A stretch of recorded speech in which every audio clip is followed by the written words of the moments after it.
Now I'm going to show you how to use the cross-polarizer to observe birefringent samples. If you're having a sample that is birefringent and you want to see the birefringence, you will need to use cross-polarizers. So for that, you will have to go in this box here. In this box here,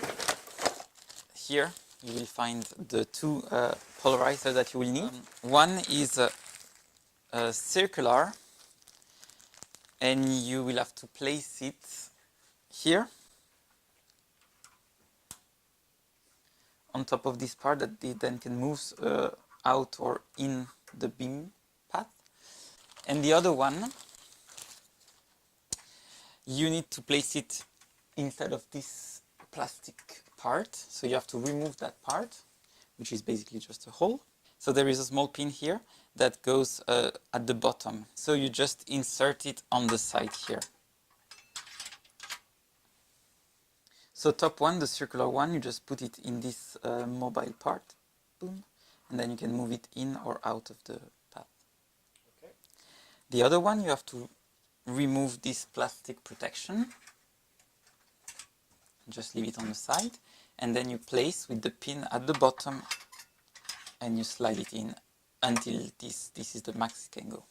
So then when you're going to use that, you first need again to focus on the sample, etc. And then you place the analyzer in the beam path, and then you can turn it until the background, which is not your sample, which shouldn't be birefringent, appears very dark, either on the eyepiece or on the screen. And that means that the polarizer are crossed, and you should see your birefringence in the sample, if there is any. Here we are looking at the sample just with the polarizer on and not the analyzer, so not the top part. You see it's darker than before, simply because the polarizer and the analyzer absorb some light, so you need to increase the intensity to see your sample a bit better. Then you're going to place the analyzer in the beam path, so the intensity will decrease again, because now there are both filters, so you can increase again the intensity so that the sample appears brighter. And then you would turn the analyzer, the top filter, so that the background becomes black, completely dark, and only the birefringent sample should appear at the screen. Here the sample is not birefringent, so there is no light going through. We need to put them back, so we just remove both of them. We put them back in the bag they were in. And then you just put it back in the box below. And then you put back on the plastic cover, which will avoid dust going inside the filter wheel. So you just slide it in again. Okay, so sometimes when you push back the cover, the dust cover, it will push out the filter wheel like that.